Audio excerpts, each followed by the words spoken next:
Ladies and gentlemen, welcome to A.I.W, the Artificial Intelligence Wrestling Show, where the insight is deep thanks to a little help from a digital friend.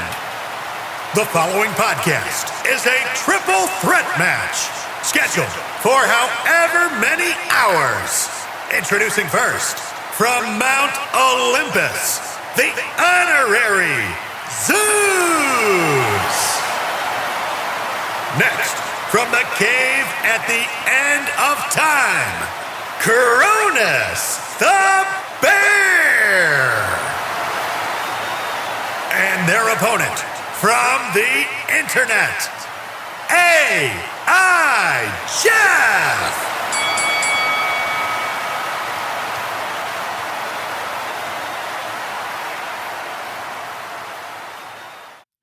Hello and welcome back to A.I.W. I'm your host, back again after quite some time away, but we're back with a vengeance. And it's our second video we published out in a couple of days. So we're working overtime. I am your host, the honorary Zeus. Kronus, do you want to introduce yourself? I am your co-host, Kronus the Bear. Kronus the Bear. And A.I. Jeff's back from his illness. Yeah, sick leave. Yeah, he's been on sick leave. He doesn't get paid for that. Not charity here. But I'm still quite ill, but not as ill as I was. And we're trying something different again today. So we're branching out into the rankings universe of wrestling. Which, we see ranking videos all the time. We probably see this ranking video all the time. It's not as if we've come up with something original here. We're just sort of jumping on the bandwagon of our favorite content creators. And as you can see, everybody does it, so why can't we? Yeah. So today what we're going to do is we're looking at our top 10 wrestling finishing moves of all time across many promotions, many decades. And we've sort of left it open as to how you want to rank them. So it's going to be myself, it's going to be Kronus, and A.I. Jeff has actually ranked his own finishers as well. And, some of us might rank them by how impactful they look. Some of us might rank them by how iconic they are, if we have like a personal connection. So we're hoping for like an eclectic selection of finishers from across time. So yeah, we're going to end up with, well, I won't say 30 finishers. There might be some duplicates, but we're hoping for maybe between 20 and 30 finishers. And we'll see how our tastes differ or indeed align. I'm excited. It's nice to do something like this. Bit of fun, hopefully a shorter video. Yeah, as opposed to the 2-hour ones we've done so far. So should we kick things off? So how it's going to work, I will give my number 10, Kronus will give his number 10, and then we'll look at Jeff's number 10, and we'll have a bit of discussion on each finisher all the way until we get down to number 1, and then we'll have a little review of what we think of everyone's choices. So should we start with number 10 for myself? Yeah, go ahead. So my number 10, I've gone for, drum roll, again, I need a soundboard. I've gone for End of Heartache, Roderick Strong. Oh, nice. And the reason I've gone for this, I was kind of told where to put this, and a lot of this list, 10 finishes is not enough. So just because something's not in my top 10 doesn't mean I don't love it. Yeah. But End of Heartache, ever since Black and Gold, Roderick Strong, I think, makes everything look so good. And just the visual of him flipping someone in the air and then just having them land back first, just on his, upturned knees. It looks absolutely brutal every single time. And it's just such a satisfying move to watch. And I'm glad he's still doing it in A.I.W as well. But, End of Heartache for me is my number 10 spot. Just a great move. And he is king of the backbreakers. And, the way he's managed to take a backbreaker and turn it into so many different awesome looking moves is great. And End of Heartache for me is my favorite one of those. Yeah, he's not the messiah of the backbreaker for nothing. No, exactly. You a fan of that move, Cronus? Yeah, it's a good shout. Yeah, Definitely. Hits it on some big fellas as well. he does. Yeah, long live End of Heartache, and it's also named after the Killswitch Engage album, End of Heartache, which is fantastic. So go give that a listen. Yeah, I don't know, so don't quote me on it. He might have used End of Heartache on the Indies as his entrance. Yes, yeah, the song End of Heartache was his entrance theme. Again, it's a great song. He's a bit of a metalcore lad. Roderick Strong. He's one of us. So that's my number 10. Cronus, what's your number 10? I went for Move by Baron Corbin, but probably not the one you'd expect me to go for. Okay. I went for Deep Six. Oh, Deep Six. Obviously, End of Days. I don't know if anyone's kicked out of it yet. Yeah, I think it's still one of those, isn't it? One of those immortal finishes. It is a great finisher, but I really like Deep Six, the spinning sort of backdrop. It just looks so impactful, but probably isn't. I always get the feeling when I see the Deep Six, I always get the feeling like I'm on a roller coaster. Yeah, because it's basically like it's all momentum and inertia that relies on this move. And you know, when he picks someone up and he just starts spinning, and it's like, how many rotations can he get? yeah, It looks awesome. Yeah, I agree. Awesome looking move. yeah. The torque and yeah, it's just brilliant. Yeah. Love it every time. Yeah, and he does a little scream as well when he does it, doesn't he? Yeah, Yeah. Happy Corbin. Yeah, exactly. I really want to see him do it on someone like Akira Tozawa. Just huge yeet. Yeah, see if he can like open a new dimension with how many spins he can get. Because like, let's be honest, if he does it on Braun Strowman, it's basically a sidewalk slam, isn't it? Nothing more than that. So that's your number 10 is a Deep Six. A.I. Jeff's number 10. He's gone for the RKO. Okay. Is a classic. I imagine the RKO is probably in most people's top 10, I would say. In terms of how iconic it is, it's a finishing move with its own catchphrase. Yeah. Which we don't really see much, and it's stood the test of time as well. Like, is it 20 years? Maybe. Yeah, and it's permeated through the rest of pop culture as well. Yes, it has. The whole out of nowhere tagline. Yeah. You know, RKO, and I have the new RKO Kevin Owens t-shirt. Yeah. And there are two things that have happened to me recently. So I was at the train station a few weeks ago, and there were two crackheads at the train station, and one of them sees my shirt and just goes crazy, and he sees my shirt, he points at me and gets very excited, and then he does a pretend RKO on his friend in the train station. Amazing. I was like, that is how much the RKO has transcended wrestling. And the other thing was at Disney, I wore it on the Wednesday, and we got stopped by one of the French photographers, and he saw my shirt and he goes, RKO, and he kind of grabs his camera and does like the RKO thing to his camera. And it's like, I don't think there's a finishing move like that just kind of has just, like you say, just kind of penetrated culture as much as it has. No. It really is incredible. It's huge, yeah. Yeah, that train station thing was really weird, but it was quite funny. A great analogy. Yeah, and literally, like, I was just like, oh, okay, yeah. Cool, man. So that is Jeff, number 10, RKO. Off to a flyer. Yeah. My number 9 is... I've gone for The Bitter End by Pete Dunne. Oh, again, good show. Yeah, and it sort of reminds me of the End of Heartache in a way, in terms of the execution of the move. And cause it's sort of like, you know, flipping someone up, slamming them down really quickly, very fluidly. And again, some people might think these sort of moves are overcomplicated, but I think the way Pete Dunne, you know, starts with a pump handle slam and sort of turns it into like a flatliner of some sort. Yeah. Again, looks really impactful. He makes it look great every single time. You know, we loved it in his Bruiserweight era, Black and Gold, NXT UK. Yes. And again, it's just a move that once I saw it, I thought, that is awesome. I want to see that a lot more, especially when he does it on bigger guys as well. Yeah, definitely. Just looks, you know, way more impactful. Does he still use it on the main roster? I haven't seen enough Pete Dunne I singles matches recently. think he does. Yeah. Yeah, Yeah. that's good. Pretty sure he does. Yeah. Yeah, I Yeah, don't he know if does. I don't know if it's still called the Bitter End, but whatever it's called, I love it.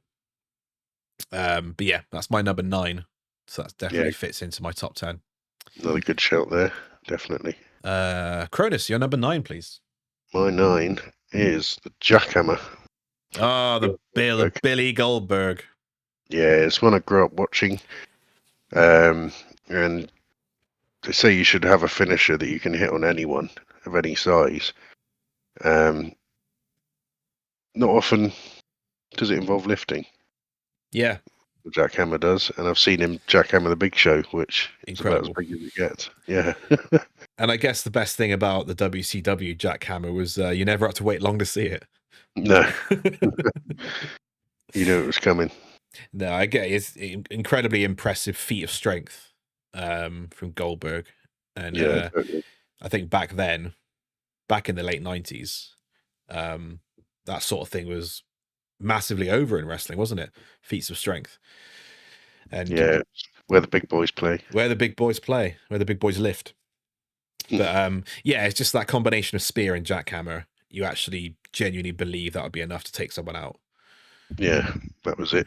9 Yeah. times out of 10. And I don't think we've seen the jackhammer recreated like other moves. We don't really see many jackhammer-esque finishes these days. No, I think the closest thing to it is Keith Lee's Big Bang Catastrophe. Yeah, yeah. It's like a fireman's carry into that. So, Yeah, do you absolutely. call it a sidewalk slam? Kind of. Yeah, I guess so. I'd have to More see like a it. power slam almost. Yeah, where is Keith Lee anyway? I don't know, but I hope he's okay. Yeah. Keith, if you're listening, I know everyone listens miss to you. this. Yeah, we miss you, man. Hope you're well. So that was number 9, jackhammer for Kronus. Yep. Number 9 for Jeff is the curb stomp. Okay. Seth Rollins curb stomp. I can see why this would be in some people's top 10, purely because it is stomping on someone's head, forcing their face into the ground. Yeah. And you know, if you read that out loud, you think, "Fucking hell, that hurts." Yeah. I mean, it's another one of those that looks really awful, but in reality, probably isn't. Yeah, and I think Seth's he's had a couple that have looked amazing, like that one he did off the ropes against Riddle. Yeah. And I think with the curb stomp, a lot of it is how it's sold by the opponent. Yeah, definitely. If you can sell a curb stomp really well, I always thought that someone like Ricochet, amazing seller. Yeah. I think he must have taken a curb stomp at some point. I'm sure he sold it brilliantly.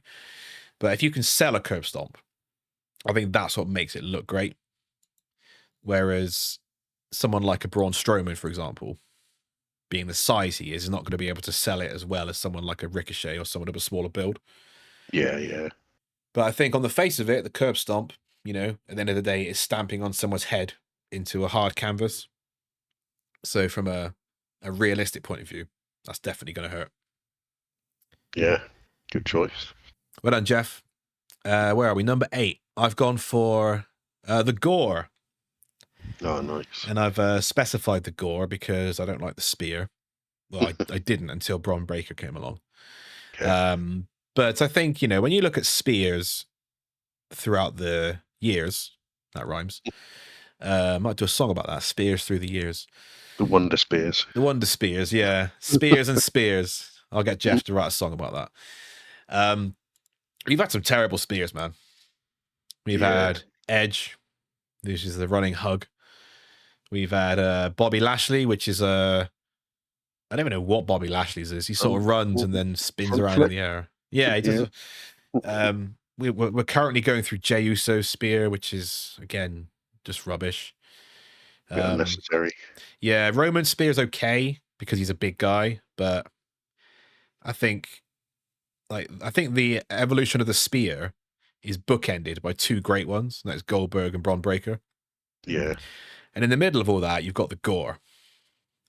And this thing is incredible. And whenever Rhino hit the gore, you just felt it in your ribs. savagery. You just absolutely felt it every single time. And he was quite a small dude, Rhino, but he was always built. He was quite squat, wasn't he? Yeah, sort of like a cube. Yeah, like a brick shit house. Yeah. But yeah, he just had so much intensity, and he would always run full speed, put everything behind it, and you almost didn't need to sell it because it looks like he just legitimately tore you in half. Yeah, I think I've said on the podcast before that in an interview, Rhino said no one ever kicked out of the gore. If they did kick out, it was just a spear. Yeah, it's true. It's absolutely true. But yeah, it's also a throwback to, you know, when I used to love wrestling as a young lad. And yeah, Rhino was a big part of that in terms of he wasn't ever going to be a main eventer, but you could always rely on him goring someone. And I'd always pop. Good. Always pop. So that's my number 8. Nice. Kronus, you're up next, number 8. I went for Eclipse by Athena, formerly Ember Moon. Oh yeah, the twisting top rope stunner. Unbelievable. Yeah. We were watching Black and Gold at the same time, and when we first saw this, like, what the hell is that? Yeah, I was like, damn. But yeah, it just looks amazing every time. Yeah, and this obviously a unique take on one of the most famous finishes of all time. Yeah. Does she still use it now?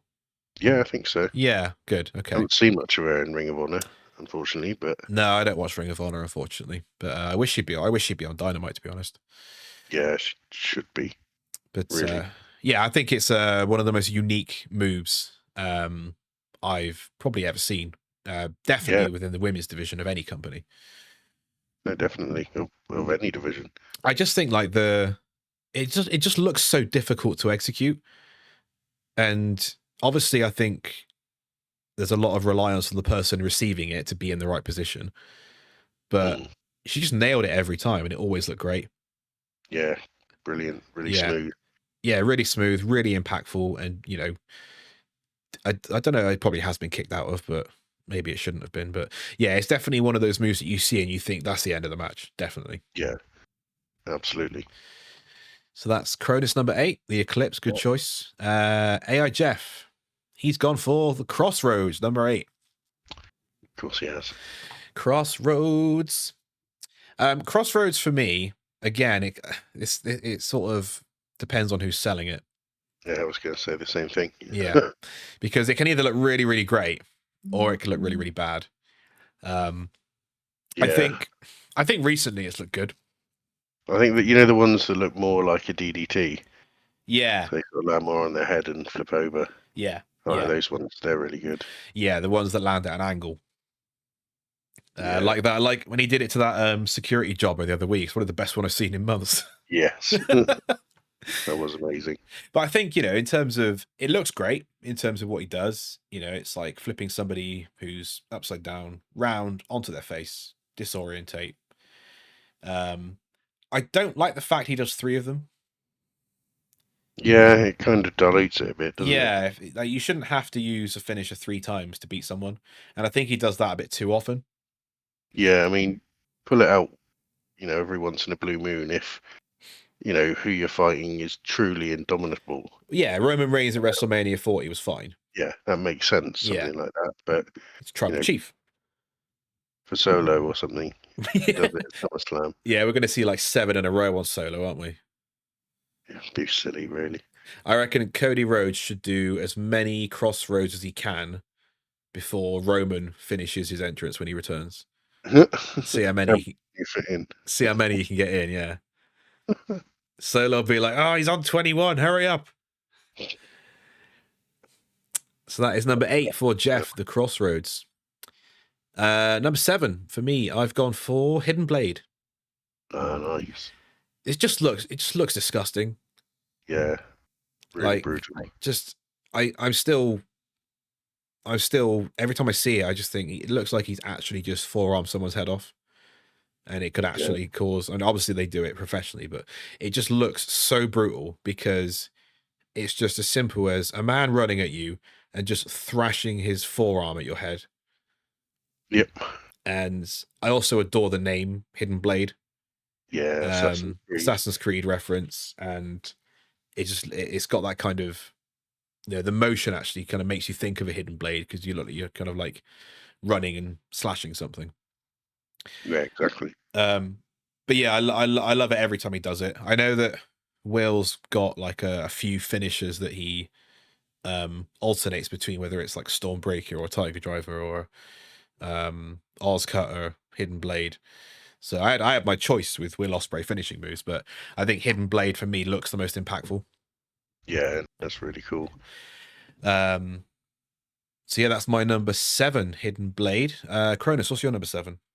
My 7 was the Buckshot Lariat. Ah, yeah. Do tell. I love a good clothesline. Yeah. As you'll hear again from me. Okay. In a couple of finishes. It just looks brilliant. I know I've said that about every single one that I've had so far. That's why it's there, yeah. It's the truth. The flip over the ropes really giving it that impact that a lot of other clotheslines don't really have. Yeah, and I think it really kind of adds to the impact, doesn't it? And how fluid he is with it. He's a big guy as well. Yeah, he's not small. He's not. He ain't no luchador. But I think he's got like both bags where he's agile enough to do the flip over the ropes, and he's big and strong enough to deliver a massive lariat as well. Yeah. I like how they call it lariat instead of a clothesline. Yeah, I love the word lariat. It's much better. Yeah. But yeah. But yeah, I do love Adam Hangman Page's buckshot. I do get flashbacks of CM Punk trying it and blowing his knee. Big F. Yeah. Logan Paul does it as well, doesn't he? Yeah. Yeah. I think Logan does a decent job. I think Adams is more fluid. Logan's, there's like a slight pause when he hits the ground. Yeah, he's a bit lankier. Yeah, derails the momentum when you flip over, land, pause, and then clothesline. Yeah. Whereas Hangman seems to have it fluid, where it's all kind of one motion. Yeah, it just flows all the way through. It's one of those finishes where there's very little margin for error. Where it either looks really good or it looks terrible. Yeah, I don't think I've seen any look terrible. Not from Adam Hangman Page, I don't think. No. No. I don't know why I keep calling him by his full name with his nickname, Adam Hangman Page. Well, if that first name turns. Yeah, wonder if that's his real middle name. That's what's on his passport. Change it by deed poll if not. Yeah. Is Adam Page's real name? We'll find out. We'll get back to you. So that was your number 7, the buckshot. Yep. Number 7 for Jeff is Sweet Chin Music. Okay. I think for Sweet Chin Music, I think it's fantastic, but I think it's sort of been ruined by the use of the super kick in general. I'd say it was fantastic before the super kick got diluted. Well, I think, so if we take this example as the Sweet Chin Music of Shawn Michaels in his era, as to how good it was, I agree, it's fantastic, because I still don't think anyone has delivered a super kick like Shawn Michaels in the 90s. No, and you've got classic ones as well. Shelton Benjamin. I'm sorry, I love you. On the Shelton Benjamin. Yeah, I'm sorry, I love you. The Shelton Benjamin. The one to Undertaker when he's the ref in Hell in a Cell. Against Triple H. The Rey Mysterio one where he springboards and then sort of just sells it going back on his knees. Oh, yeah. So good. And the one where he super kicks John Cena and passes out and Cena just falls on Kurt Angle for the win. Yes. But yeah, I think Sweet Chin Music in its time, in a particular place, was fantastic. But I sort of feel sorry for the Sweet Chin Music because I think it's probably looked down on, like you say, because of how the super kick has basically just been killed in wrestling. Yeah. Mainly thanks to the Usos and the Young Bucks. But Thanks, guys. Oh, God. There's no learning tree on this list. Hang on, is there? No, there's none. It's fine. No, I haven't. No Judas effect here. So that was number 7 for Jeff. We're up to number 6? Yep. Your 6. My number 6 is Tombstone Pile Driver. Okay. Again, I think it's a product of its time. I still think it looks amazing now. Oh yeah, there's some good new takes on it. Definitely. Yeah. And I think it was an iconic move at the time, and I think it's a bit like the RKO in terms of how it stood the test of time. Yeah. Still one of the most dangerous moves to do. Yeah. For any wrestler. And I think the Undertaker doing it when I was younger, watching him do it. I think the naming of it is fantastic as well. Suits his character. And also it suits the move because when he lands, it sort of looks like a tombstone. Yeah. And it was one of those finishes that you just didn't kick out of for many years. It sort of lost its kind of immortality towards the end of Undertaker's career, especially in those epic Shawn Michaels matches. But I think back when I was watching wrestling for the first few years, it was definitely one of those moves that I just thought, wow, that looks awesome. That looks like it genuinely hurts. And because it was the Undertaker doing it, and then eventually Kane doing it as well. I remember Bad Blood 97, first Hell in a Cell match with that Kane debut. Yeah. And him just coming in, doing the tombstone on his brother. Just perfect debut. Yeah, perfect debut. Probably the best debut of all time still. And yeah, it was just a great move that I always enjoyed. And I still always enjoy. And like you say, there's been a couple of variations of it recently. Not so much in WWE because they don't allow it. But MJF's got one, hasn't he? Like a modified one. Middle rope or something. Yeah, ridiculous. middle rope. Yeah, crazy. Goodbye knees. But yeah, Tombstone Pile Driver will live forever for me. That's why it's my number 6. Very solid choice. What about your number 6? Also a solid choice is the One-Winged Angel. Oh yeah, Omega. Kenneth Omega. Something I long to see again, but it's another one of those that was never kicked out of for the longest time. Yeah. When did it start? Do you know who the first one to kick out of it was? Is it Okada? Remember. Bear with me while I Google it. Sorry if you can hear my clickety-clackety That's all right. keyboard. That's all right. But again, another incredibly impressive move, and I think it's matched by Kenny's general intensity. And I think Kenny always manages to hit it at the perfect time. Yeah. Definitely. Like, because you know what you're going to get with a Kenny Omega match, similar to a Will Ospreay match. You're going to get high energy. It's going to go quite long. It's not going to let up. And there's going to be that fever pitch. And that's usually when it gets hit. And the crowd just absolutely pops for it every time. I think it was, according to this, Kota Ibushi remains the only star. Oh, okay. So when used by Omega. There we go. Yeah. But yeah, brilliant move. Yeah. Again. So that was number 6 for Kronus. Number 6 for A.I. Jeff is the pedigree. Okay. I like the pedigree. I do. Don't like Seth Rollins' pedigree. No. Because he really doesn't use it much anymore. Yeah, and when he did, so the pedigree I think that Jeff is referring to is the one where you keep the arms hooked on the landing. Yeah. That's a pedigree. Yeah. And that looks like it hurts because that is basically putting all of your body weight on someone's head and crushing it into the mat with no room for safety. I think the pedigree sort of evolved into where you wouldn't hook the arms. Or you sort of let go as he's going down. Yeah, it just looks a bit weaker, especially the Seth Rollins one. Yeah. But no, the Triple H pedigree back in the early 2000s. And there's been some iconic pedigrees. Yeah. The thumbtacks. I'll never get that out of my mind. Yeah. He kept the arms hooked for a pedigree on the thumbtacks. And I still just can't get that image out of my head of Cactus Jack just being a human pincushion, as JR put it. Yeah. With thumbtacks stuck in his eyebrows. Savagery.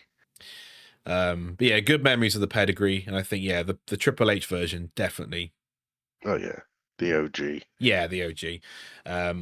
Seth Rollins version, not so much. But I'm not going to judge the finisher by what it's become. I'm going to kind of stick to the true version of the finisher. Yeah. For it. So that was number 6 for Jeff. So we're number 5. My number 5 is Black Mass. Oh, nice. Or The End, I think he calls it in A.W, doesn't he? Yeah. This move fucking rocks. Yeah. It's just so incredible. Cool. Like the timing, the precision, the impact of that spinning back kick right to the face. We've seen it so many times in Black and Gold. We've probably not seen it enough in A.W. Definitely or just not. Malachi Black in general. Yep. But, it always looked perfect, didn't it? Yeah, spot on. I'd really love to see it become sort of like the RKO and hit from out of nowhere. Yeah, it's definitely got that potential. Some fun with that. It's something that Lola Vice actually does in NXT. Yeah. Because she's got a similar, I assume she has a similar martial arts style to Malachi Black, along with her MMA stuff. And she's got a, it's not her finisher, I don't think, but she does do a Black Mass type move. Doesn't quite look as impactful because she hasn't got the experience he does. Yeah. But she does hit it from out of nowhere. Yeah, I have liked what I've seen of Lola. Yeah, she's great. We're going to do a the State of NXT episode probably in the next couple of weeks. And we'll have a lot of good things to say and a few concerns, shall we say.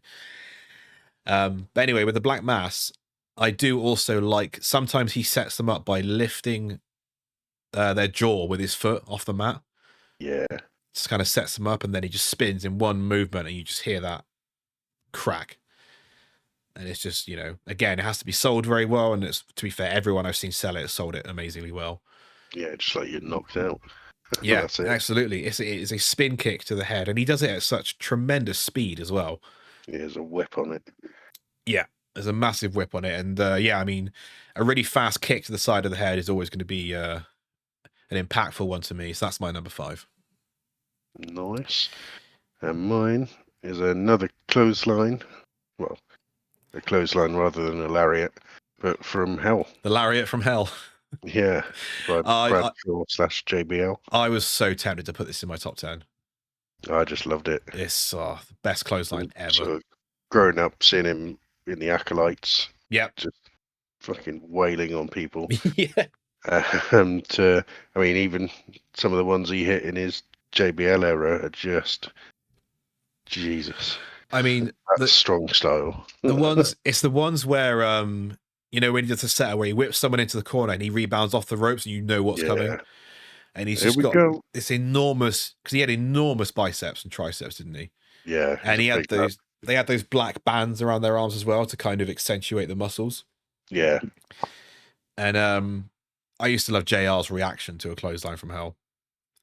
Yeah, so good. Especially when it was on someone like Spike Dudley, where he just becomes like a stain on the mat. Ragdolled. Yeah. Yeah, clothesline from hell, I think it turned a really average move into one of the best looking moves you've ever seen. Yeah, I'll always love it. Yeah, absolutely love clothesline from hell. Big shout out to that move. Yeah, man. That's my number 5. Number 5 for A.I. Jeff is Pentagon Jr.'s package pile driver, or the Fear Factor, I think it's called. Yeah, that's right. Again, seen this a few times in AEW. I imagine he probably did it in the Mexican scene a lot more. Yeah. What was he? Lucha Underground, AAA? I'm not sure where before, but he definitely was in Lucha Underground. Yeah. It's a big part of that. I mean, it's a package pile driver at the end of the day. It's gross. It looks really, really painful. Kevin Owens did it a lot on the indies as well. Yes, he did, yeah. Obviously not in the dub. Nope. But I mean, yeah. I think we saw Penta do one on the apron. Yeah. And as we all know, that is the hardest part of the ring. Yep, apart from the ring post. Yeah, Rita the ring post, thanks to our Lord and Savior, Simon Miller. Yeah. Shout out to Simon Miller if you're listening. What a man. But I mean, a package pile driver it's always a risky move, and you obviously have to be trusted by your superiors to carry out such a move. Yeah, and I think it's a credit to the wrestlers in AEW who continuously do these moves that are so dangerous, but no one ever gets hurt or seriously hurt. People get hurt a lot, but yeah. Yeah, but not they Not do in get there. hurt, but they rarely get hurt due to specific Climbers. moves. Yeah. It's usually like, bad landings or, torn ligaments or something like that. But the amount of potential there is for like serious neck injuries, Yeah. and it doesn't happen, I think is a credit to, the wrestlers doing things as safe as they can do with still looking good. Absolutely, yeah. Also, another example, a bit off topic here, but the brainbuster on the top turnbuckle. Oh, yeah. How the hell they don't die from that? It looks horrible. But, That really does. But as long as they're fine, I'm fine with it. Yeah, same. So that is A.I. Jeff's number 5. Very good shout, I think. Yeah. It's number 4. Yeah. My number 4 is Sweet Chin Music. Oh. Yeah, I know we've already spoken about it with Jeff, but yeah, again, you'll notice that a lot of mine stem from nostalgia. And back when I think wrestling peaked, which is probably like 99 to 2001. I think it's probably the biggest boom period for wrestling has ever been. Yeah. And Sweet Chin Music was a big part of that. And obviously, Shawn Michaels had a very stop-start career around that time. And he was able to come back and have a later career. And he still delivered amazing Sweet Chin musics, even in his later age, like with the Ric Flair one you said earlier. Yeah. And many to the Undertaker. And yeah, I think, the rivalries he had with the Undertaker, doing a Sweet Chin music on someone who's 6'10" at Shawn Michaels' age, he just always made it look good. And I still think to this day that one Shawn Michaels super kick will always look better than any of the subsequent ones we've seen. Yeah, I think so. And I think Shawn's actually commented on how like his finish has just been so watered down and trivialized. And I think he took it like a champ, but if I was him, I'd be like, oh man, come on. He's not really going to be super kicking anyone anymore, is he? No more tuning up the band. No, they're always going to be out of tune. Yeah. But yeah, that's my number 4. We've already talked about it, but yeah, number 4. What's your number 4, Kronus? My number 4 is Sol Ruka's Soul Snatcher. Oh, again, this is one I was so tempted to put in. Yeah, I'll be honest, I've not seen much of Sol Ruka, but I can't remember who she wrestled on the recent live event, premium live event. Kalani Jordan. Yeah, but pulled it out in that match. It's hard to describe. She sort of like, she runs up the corner and front flips into a cutter? Yeah, so she runs past the opponent, jumps on the turnbuckle, front flips, and then goes backwards into a cutter. Yeah, I just know every time I see it, I'm just like, what the hell did I just see? It's unbelievable. I think it's, in terms of recent finishers, it's definitely up there for me. And we're going to talk a lot about Sol Ruka in our NXT deep dive, because I think she is going to the moon. Yeah, I hope so. She's really good. Yep, she is fantastic. Yeah, I think it's one of the most unique finishes we've seen in a long time. Yeah, I've certainly never seen anything like it. Yeah, she did it off the ladder at the Battleground pay-per-view, that ladder match. Like you said, at Heatwave, which I think was NXT's best show since Black and Gold. But yeah, and Sol Ruka's just general offense is amazing. But yeah, we're going to talk a lot about her. And Soul Snatcher, I think, has been a big plus in NXT's ever-evolving and improving women's division. Yeah, 100%. And if you believe the reports that are coming out, that women's division's about to get a whole lot stronger. Yeah. So that's number 4 for Kronus, the Soul Snatcher. Very good choice. Number 4 for A.I. Jeff is the One-Winged Angel. Hey. He loves a bit of One-Winged Angel. He's also a man of culture. He is also a man of culture. Again, what can we say that we haven't said already? It's probably one of the most popular moves within that sort of field of wrestling fans. Yeah, the modern era. Yeah, I think if you were going to ask any kind of New Japan or A.E.W. fan, name me a finishing move, that would probably be within their first three, I would say. Yeah, gonna be, isn't it? Just because of how, you know, Kenny as a man has become so iconic in the wrestling world.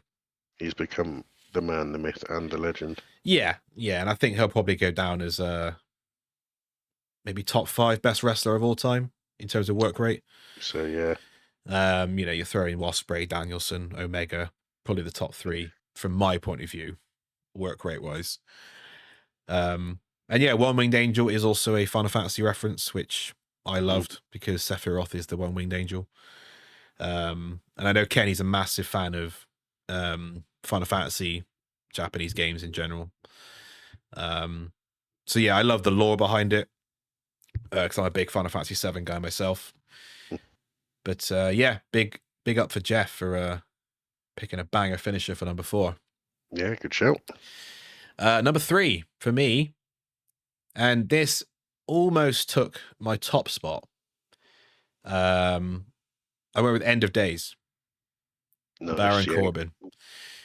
And I think so Baron Corbin, I love Baron Corbin. I think he's great. And Baron Corbin, he was sort of like the Goldberg of NXT Black and Gold, wasn't he? A little bit.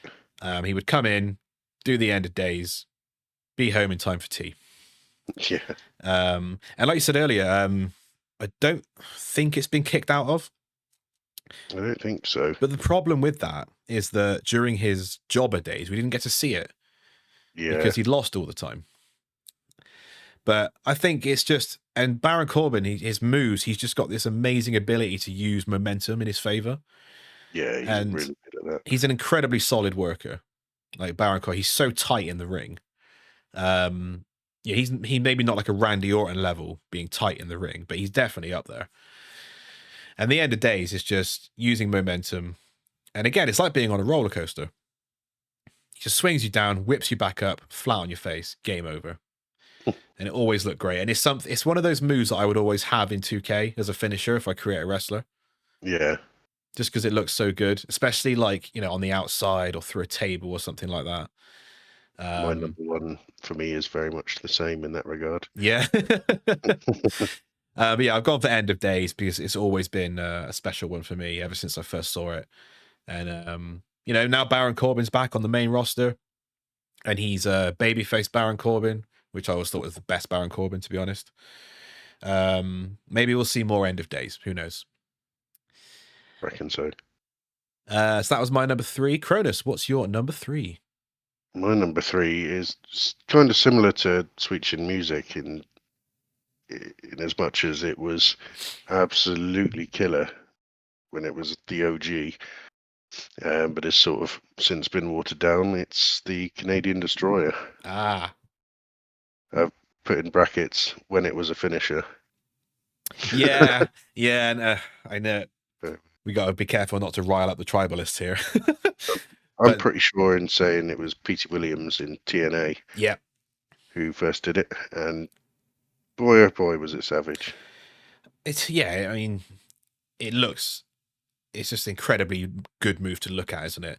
Yeah. And I get what you're saying. I know, especially in A.I.W. recently, it's like everyone does a Canadian Destroyer on the concrete, off the roof, through a car, and it's like a transition to a signature move. It's probably the safest pile driver. I think so, yeah, because you more land on your lower extremities, don't you? There's more room for you to land before the person lands because you're coming over at an angle. Rather than being in between their legs, directly about to hit the ground, it's more sort of in the solar plexus. Yeah, that region. Yeah, and I think it's a double whammy, isn't it? Like it looks amazing, but it's still very safe. Yeah, the spectacle of it. I think there was this reminds me of. Do you remember the match between Pentagon Jr. and Orange Cassidy when they were just trading Canadian Destroyers? Yeah. And then somebody made an edit and put it on a loop, and it looks like they just keep doing Canadian Destroyers to each other. I was like, that is how it feels sometimes. Yeah, sad really, but it was back in the day. It's one of those that's really innovative. Never seen anything like it before. Yeah, and it's sort of I guess it kind of evolved into the Panama Sunrise that Adam Cole does. Yeah, I mean that is basically a destroyer. He just sort of jumps first. A Panama destroyer. Yeah, I think it's one of those moves that it should be the finish to a match. Yeah, completely. Because it's not just a pile driver; it's like a sunset An flip. M&S pile driver. Yes, an M&S pile driver. Americans aren't going to get that reference. I'm sorry, but any English listeners, you know what we're talking about. Oh God, mate, I'm so congested. But yeah, I think it's one of those.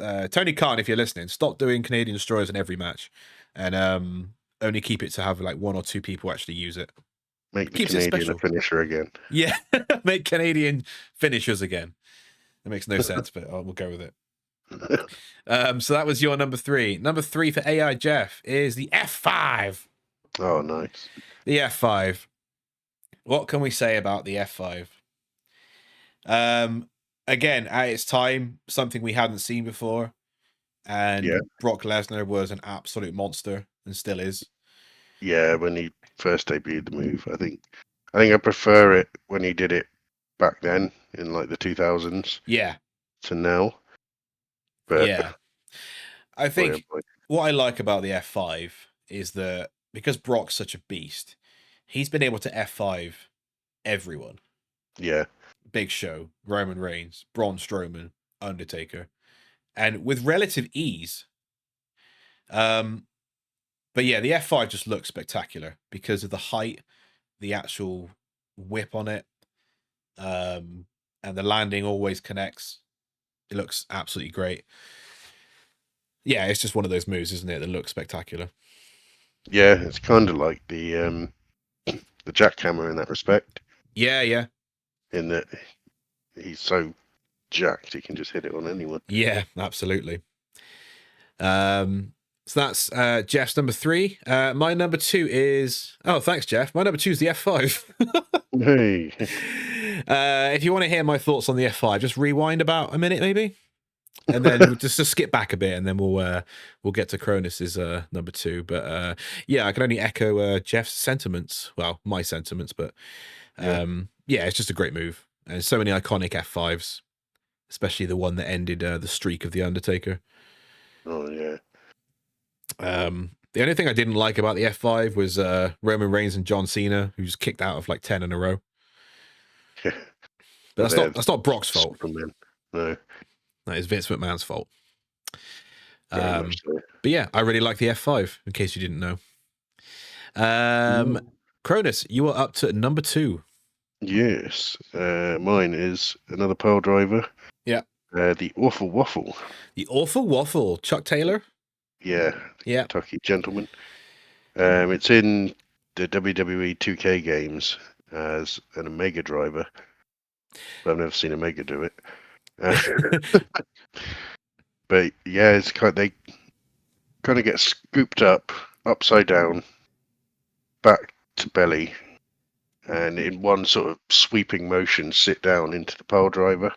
Can I just ask you a question, Kronus? This is going to make no sense to anyone else, by the way. Is this the Iron Man Grinch thing? Yes. Yeah. Pile driver on the ladder, yeah. Okay, I might explain that joke one day, but... Have you still got the clip? I don't think I have. I'll find it somewhere. Classic. Yeah, that one. Just Waffle. The fluidity of it again and the impact. It just looks so good. Does anyone use it these days? I don't think so, you know. No. And now Chuck's pretty much retired. It'd be nice to see someone else pick it up. I mean, it's obviously going to be an A.I.W if we do see it. Yeah, surely.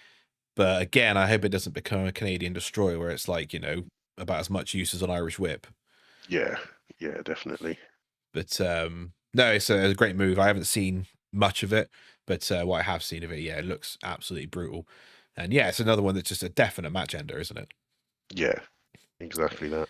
All right, up to number 2 on Kronus. Number 2 for A.I. Jeff. He's gone for the Tombstone Pile Driver. Hey. I think Jeff, me and Jeff have gone for the more like kind of iconic nostalgia ones. Yeah, nostalgia iconic ones. Again, Tombstone Pile Driver is something that I think even if you went into a shopping mall and said Tombstone Pile Driver, chances are a few people are going to go, I know what that is. Yeah, definitely. Maybe not as much as the RKO. I'll have to do a litmus test. If you go around wearing a Tombstone Piledriver t-shirt, and I'll wear an RKO one, and we'll see who gets the most compliments. See how many crackheads point Yeah, we'll go to the train station and see how many crackheads do a Tombstone Piledriver on their friend. But that'd be a good video, actually, wouldn't it? Do like a little video blog. Yeah. Might have to get monetized first.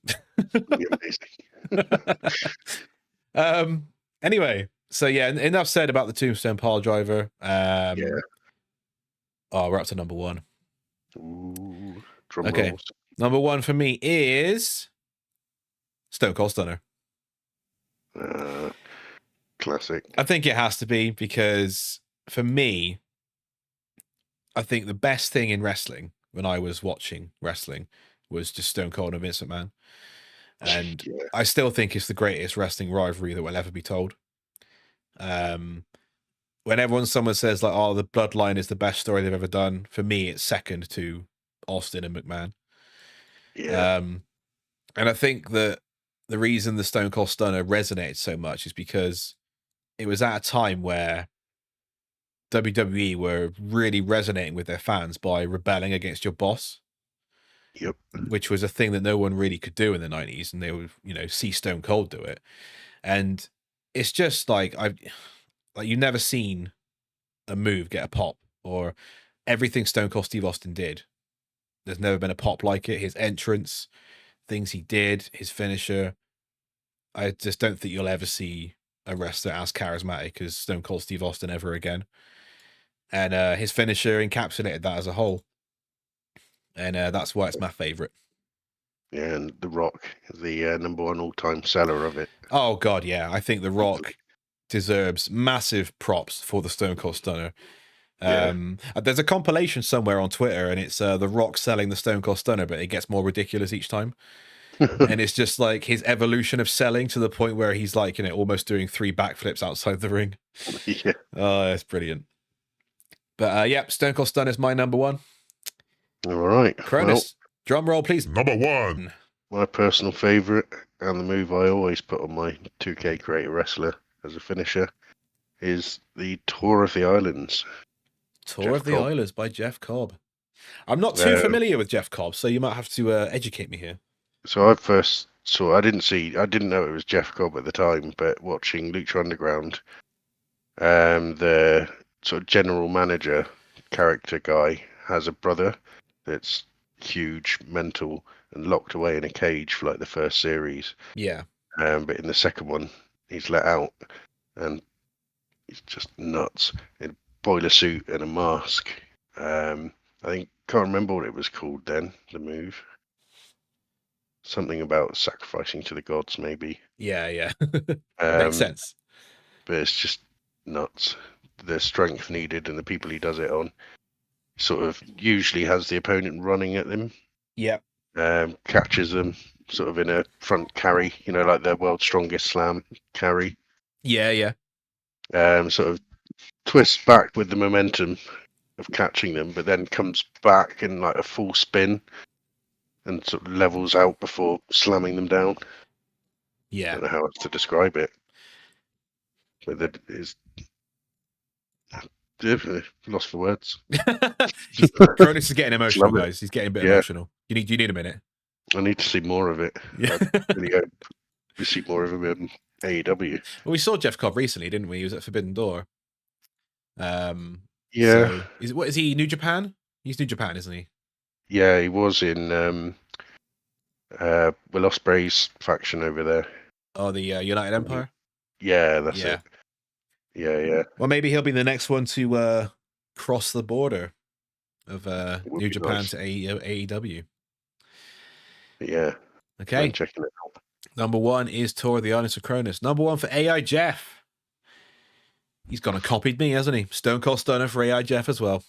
Of course he has. Oh, Jeff, what are we going to do with you? Yeah, I mean, Stone Cold Stunner. I think if you're gonna rank your finishers by how iconic they are, I would be shocked if most people didn't put Stone Cold Stunner at the top of that list. Yeah. Just because of what it represented at the time. It represented the peak of wrestling. I think somebody asked me earlier, you know, what's your favorite WWE match of all time? And I think I will always say Rock Austin at WrestleMania X7, just because of, you know, when it took place, what was happening at the time. And it was just the peak of wrestling. And I think it just, you know, not necessarily the match quality and the work rate, but, you know, we look at WrestleMania X7 as the greatest thing ever, which it probably is. Yeah. And I think that Definitely best WrestleMania. Yeah. And that match itself at the end and the crazy heel turn and yeah. And, you know, I think it's just Stone Cold Stunner is more than just a finisher for me. I'm getting emotional now. Need a minute.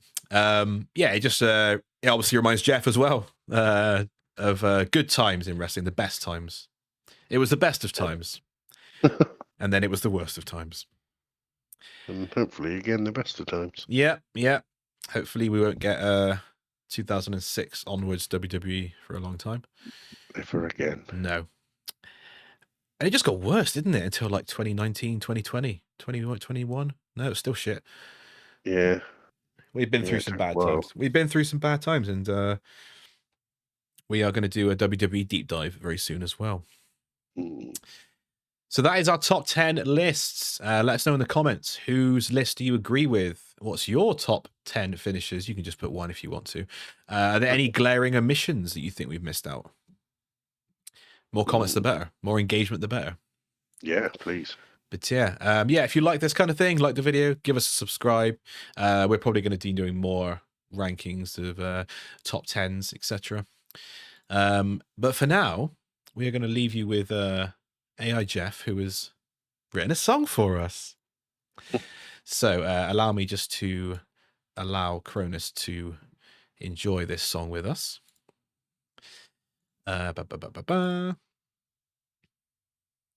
Kronus, can you see what I see? I will do. I do. You do. All right, guys. This song is called, funnily enough, The Finishers. And it's by A.I. Jeff. We'll see you on the next show.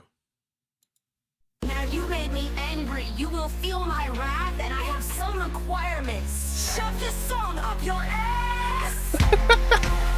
I need a fucking power bomb and a pile driver suplex, DDT, choke slam, sharpshooter, leg drop, pedigree, RKO, oh shit, a stone cold stunner, figure four leg lock, woo, the sweet chin, music in the rock bottom, and a swanton bomb, brother. I would like a tombstone pile driver, a motherfucking frog splash, cross face, diamond cutter, the people's elbow, and a curb stomp, goddamn attitude adjustment, GTS, F5, spear twist of fate, oh yeah. Amazing. Way better than yeah, everything shooting right star press code breaker, last ride, ankle lock, motherfucker, a black mass, red arrow styles clash, and the walls of Jericho, 619, pop a power bomb, and end of days. I demand a sister Abigail and a fucking arrow zigzag core. That's so good. Splash lines of an Alabama slam, Canadian destroyer, the fucking burning hammer, emerald explosion, moonsault, brain buster, and a shining wizard. How about a Death Valley driver? A dragon sleeper super kick, Michinoku driver, blue thunder bomb, oh yeah! Don't forget the avalanche, Frankenstein, a bitter ring, and one more thing. Oh yeah, the knee. End of days again, a guy in a hidden blade, soul snatcher, pop rocks, eat defeat, trick shot, and a motherfucking heat seeker, who's Iko, knee stormbreaker, rainmaker, backstabber, moneymaker. Finish me off with an angle slam, coast to coast, and Mr. Socko, straight face, shattered dreams, another swan and bomb, piece of shit, golden ratio, king Mulan, a cardiac kick, Hell's Gate, the end war, yeah, finishes, brother. That was amazing. Jeff, that was the best thing you've ever done, mate. You've outdone yourself. Oh, God. Jeff, I'm not going to shove that song up my ass, but oh, God, that was incredible. All right, Brilliant. we're going to go now. Thanks, guys. Cheers. See you on the next episode. Bye.